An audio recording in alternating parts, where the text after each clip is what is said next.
विद्यार्थी मित्र हो, आजच्या आपल्या या कार्यक्रमाचं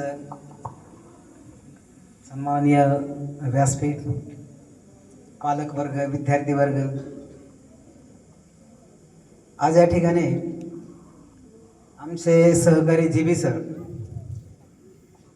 यांच्याबद्दल मी थोडंसं बोलणार आहे. आता हे जे जीबी आहे ना, जीबी सर, एक इंग्रजीमध्ये एक वाक्य आहे, beginning of all things are small. म्हणजे कोणत्याही गोष्टीची सुरुवात ही अतिशय लहान असते. जीबी सर आणि माझी पहिल्यांदा ओळख आमच्या त्या आश्रम शाळेमध्ये. आता जीबी सर ते आपल्या त्या कॉम्प्युटर लॅबमध्ये बसलेले असायचे आणि त्या आमच्या 8वी ते 10वी, त्याचबरोबर इयत्ता 1ली ते खाली प्राथमिक विभाग 7वीपर्यंत त्या ठिकाणी संगणकाचं प्रशिक्षण द्यायचे. आणि सर्वांशी हसून खेळून मिळून मिसळून वागणारे व्यक्तिमत्व म्हणजे जीबी सर. सुरुवातीला त्या ठिकाणी त्यांचे सर्व सहकारी त्या ठिकाणी यायचे, बसायचे, बोलायचे. त्यांचं एक वैशिष्ट्य, त्यांच्याजवळ आलेला हा परत त्यांच्यापासून कधीच दूर गेला नाही, हे त्यांचं वैशिष्ट्य आणि कधीही जाणार. परत एकदा सांगतो, या ठिकाणी जीबी सर हे एक असं व्यक्तिमत्व का त्यांनी हे जे क्लास सुरू करताना बऱ्याच वेळेला आमच्या सहकाऱ्यांची त्यांनी त्या ठिकाणी हितगुज केलं. आता काय करायची, मला क्लास सुरू करायची. त्या ठिकाणी त्यांना सांगितलं तुम्ही क्लास सुरुवात करा. ढवळपुरीसारख्या ठिकाणी त्यांनी क्लासेसला सुरुवात केली आणि एक 2-3 विद्यार्थ्यांवर सुरू झालेला हा क्लास या ठिकाणी आज जर एक शुभेच्छा समारंभ, निरोप समारंभ साजरा करतो ना, हे त्यांचं फार मोठं यश. आणि हे जे 10 वर्षाचा कालावधी फार लवकर संपला. मी तर असं म्हणन का या ठिकाणी हा क्लास नक्कीच भविष्य काळामध्ये फार एक उंची घेणारा क्लास असेल, याच्यामध्ये जराही शंका नाही. आता विद्यार्थी मित्र, हे झालं माझ्या मित्राचं कौतुक.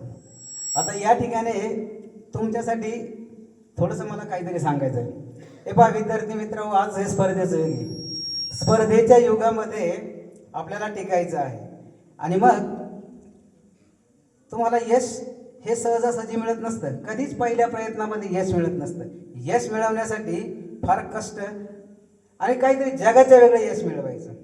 आणि सर्वात महत्त्वाचं या ठिकाणी तुम्हाला मी सांगतो का तुमचे जे पालक असतात, आई वडील असतात ना, हे तुमच्यासाठी तुम्ही फार मोठे आदर्श आहे, तुमच्यासाठी फार मोठे आदर्श आहे. आपण अनेक ठिकाणी पाहतो का विद्यार्थ्यांना मोटिवेट करण्यासाठी कोणाला तरी सेलिब्रिटी वगैरे त्यांना आणलं जातं, बोलावलं जातं. पण मी असं म्हणाल का तुमच्या जीवनामध्ये सर्वात खास कोणी मोटिवेटर असेल ना, तर ते तुमचे आई वडील असतात.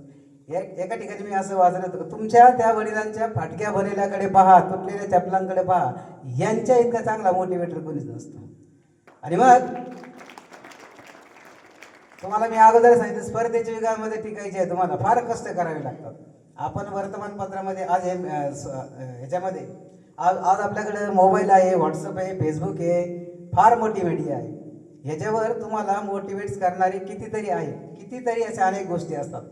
पण मी विद्यार्थ्यांना सांगतो, तुम्हाला जर यशस्वी व्हायचं आहे, इतरांकडे पाहून नको आहे, तर तुम्हाला एक ठरवायचं का आपल्याला आकाशाला गवसणी घालायचं. त्यासाठी तुम्हाला प्रयत्न करायचे आणि त्यासाठी सर्वात एक महत्त्वाचा मंत्र तो म्हणजे कष्ट.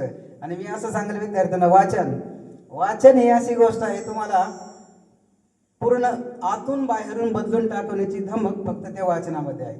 उगाच फक्त 3च वाक्याचं स्लोगन आहे ना, वाचाल तर वाचाल.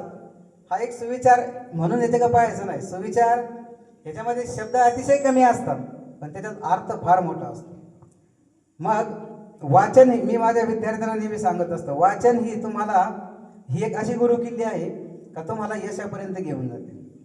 आता तुम्हाला मी आणखी एक उदाहरण सांगतो. पहा, यश मिळवण्यासाठी आपल्याला गरज असते ती प्रयत्नांची. पहिल्या प्रयत्नामध्ये यश अद्यापर्यंत कोणालाही मिळालेलं नाही.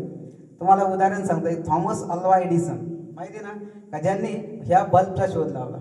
त्यांनी बल्ब तयार करण्यासाठी 1000 वेगवेगळे प्रयोग केले होते. किती प्रयोग होते? 1000. आणि आपण 2, 3, 4 वेळा प्रयत्न करतो आणि प्रयत्न सोडून देतो. जर त्यांनी असं केलं असतं तर आपल्याला बल्ब कधी पाहायला मिळाला नसता. म्हणजे प्रयत्न जोपर्यंत आपण थकत नाही, थकणे हा प्रकारच नाही. ज्याला यश मिळवायचं ना, तो थकत कधीच नाही. त्या थॉमस एडिसनने जगाला दाखवून दिलं का बल्ब 1000 वेगवेगळ्या प्रयत्नाने तयार होत नाही. त्यासाठी म्हणजे बल्ब त्याने किती सकारात्मक भावनेने त्याकडे पाहिलं का बल्ब तयार करण्यासाठी 1000 वेगवेगळ्या पद्धती सुद्धा त्याने सुद्धा बल्ब तयार होत नाही. म्हणजे आपल्याला काय सांगितलं कृती कशी आहे का तुम्हाला परत परत प्रयत्न करायचे आहे. नाही जर तुम्ही ती लहानपणी गोष्ट ऐकलेली तर जो कोल्हा त्याला भूक लागलेली असते, फिरता फिरता कुठे तरी ते द्राक्षाच्या याच्यामध्ये जातो, त्याला ते द्राक्षे खायचे असतात. 2-3 वेळा उड्या मारतो, त्याच्या तोंडात काही द्राक्ष येत नाही, तो म्हणतो आंबट द्राक्ष. तिसऱ्या प्रयत्नामध्ये तो म्हणाला आंबट द्राक्ष. म्हणजे तुम्हाला तिसऱ्या प्रयत्नामध्ये थकायचं का नाही. प्रयत्न हा जोपर्यंत यश मिळत नाही तोपर्यंत प्रयत्न करायचा, संघर्ष करायचा, संघर्ष. आणि हा आतून असतो. त्याचं एक आणखी छोटंसं उदाहरण सांगतो आणि मी या ठिकाणी थांबतो. अजूनही चांगले आमचे शिक्षक आहेत, त्यांचंही तुम्हाला सहकार्य मिळणार आहे. जर कोणती चांगली गोष्ट व्हायची असते ना ती आतून घडत असते. तुम्हाला ते छोटंसं अंड्याचं उदाहरण सांगतो. जर अंड बाहेरून फुटलं ना तर व्यर्थ वाया जातं, पण अंड आतून फुटलं ना याचा असा अर्थ का त्याच्यातून पिल्लू बाहेर येतं. मग तुम्हाला जी काही चांगली गोष्ट आहे ना, ज्यावेळेस आतून फुटतं म्हणजे ते आतमध्ये संघर्ष करतं, हातपाय खोडतं आणि मग ते बाहेरच्या जगात आल्यावर तरतं. आणि जर त्याला तुम्ही अलगदपणे बाहेर काढा ते मरून जातं. का? कारण जगण्यासाठी संघर्ष काय असतं त्याला माहीत नसतो. आणि ज्याने संघर्ष केला ना तो टिकतो. म्हणून विद्यार्थ्यांना परत एकदा सांगतो, संघर्ष करा आणि चांगलं मोठं यश मिळवा आणि आपल्या आईवडिलांचे स्वप्न पूर्ण. धन्यवाद.